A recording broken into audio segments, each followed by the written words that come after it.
ഞായറാഴ്ചയായിട്ട് രാവിലെ കാപ്പിക്ക് എന്തുണ്ടാക്കുമെന്ന് ഇങ്ങനെ ആലോചിച്ചിരിക്കുമായിരുന്നു. എങ്കിൽ പിന്നെ ഇച്ചിരി മെനക്കെട്ട പണി ആയിക്കോട്ടെ എന്ന് വിചാരിച്ചു. നമുക്ക് ചപ്പാത്തി ഉണ്ടാക്കി കിഴങ്ങ് കറിയും വെക്കാം.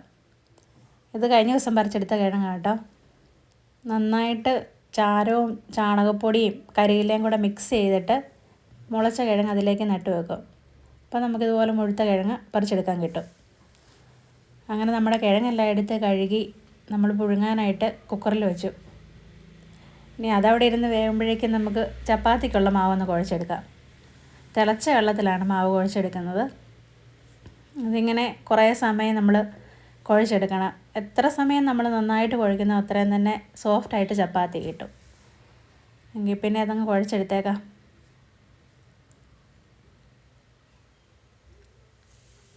ഞാൻ കിഴങ്ങ് പുഴുങ്ങാൻ അപ്പുറത്ത് കൊണ്ടുവച്ചു. അമ്മ ഇപ്പറേ കൊണ്ടുവന്ന് കുക്കറിൽ എന്തോ വെച്ചു. ഇതിപ്പോൾ ആരൊക്കെയാണ് ബിസിലടിക്കുന്നതെന്ന് ഒരു പിടിയും കിട്ടുന്നില്ല.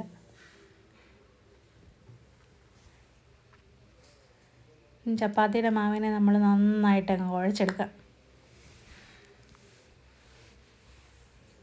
ഇനി നന്നായിട്ട് ബോളാക്കി അങ്ങ് മാറ്റി വെച്ചേക്കാം.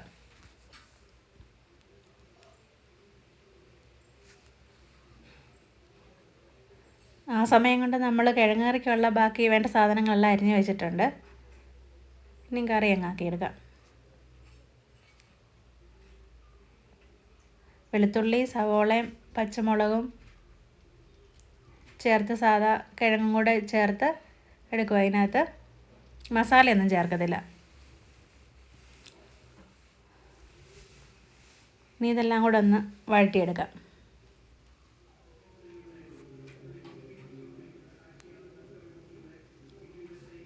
നന്നായിട്ട് മൂത്ത് കിട്ടേണ്ട, സവോളയൊക്കെ ഒന്ന് ചെറുതായിട്ട് വാടി കിട്ടിയാൽ മതി.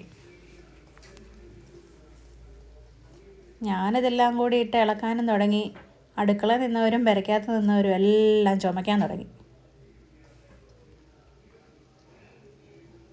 പിന്നെ ആ ബഹളമൊക്കെ കഴിഞ്ഞിട്ട് പതുക്കെ കറി വെച്ചു.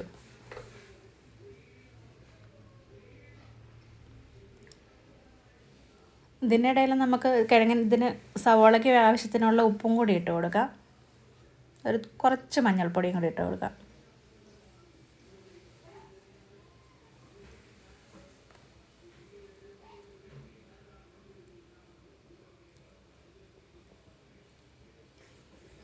നല്ല ടേസ്റ്റാണ് ഈ കറി ചപ്പാത്തിക്കും പൂരിക്കും ഒക്കെ കൂട്ടാൻ.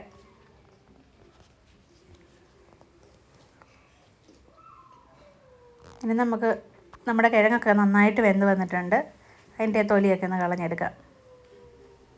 ഇനി ഇതിനെ ഒന്ന് ചെറുതായിട്ട് ഉടച്ചിട്ട് സവോളയ്ക്കകത്തേക്ക് ഇട്ട് കൊടുക്കാം.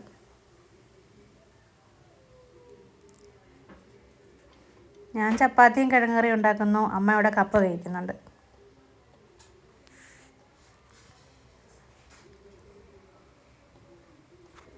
കിഴങ്ങിനെ നന്നായിട്ട് കുത്തി ഉടച്ചിട്ട് ഇതിലേക്ക് നമുക്ക് കുറച്ച് തിളച്ച വെള്ളം കൂടി ഒഴിച്ച് കൊടുക്കാം.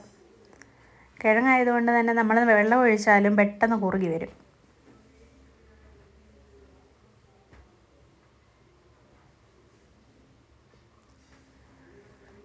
ഇതൊത്തിരി ചാറാക്കുകയല്ല, ഒരുമാതിരി ഒരു കുഴഞ്ഞ ഗ്രേവി ആയിട്ടാണ് എടുക്കുന്നത്.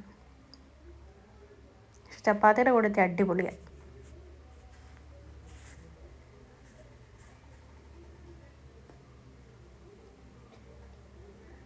തിളച്ച വെള്ളം ഒഴിച്ച് നമ്മൾ ആവശ്യത്തിന് ഇതിന് ഗ്രേവി കൂട്ടും. അത് കഴിഞ്ഞിട്ട് നമ്മൾ കുറച്ച് കട്ടിയുള്ള തേങ്ങാപ്പാൽ തന്നെ ഒഴിച്ച് കൊടുക്കുന്നത്. തേങ്ങാപ്പാലും കൂടെ ഒഴിക്കുമ്പോൾ നല്ല ടേസ്റ്റാണ്. ഇനി അതിനകത്തൊന്ന് ചെറുതായിട്ട് കുറുക്കി ചെറിയതായിട്ടൊന്ന് ചൂടാക്കി എടുക്കുകയുള്ളൂ.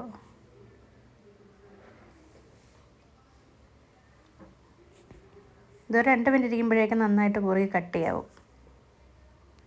ഇനി നമുക്ക് ചപ്പാത്തിയും കൂടി ഇങ്ങ് ചുട്ടെടുക്കാം.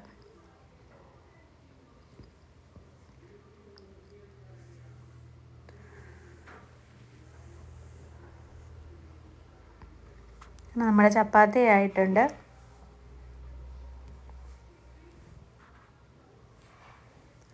ചപ്പാത്തി എല്ലാം ചുട്ടെടുത്തു. ഇനി നമുക്ക് കാപ്പി കുടിച്ചേക്കാം.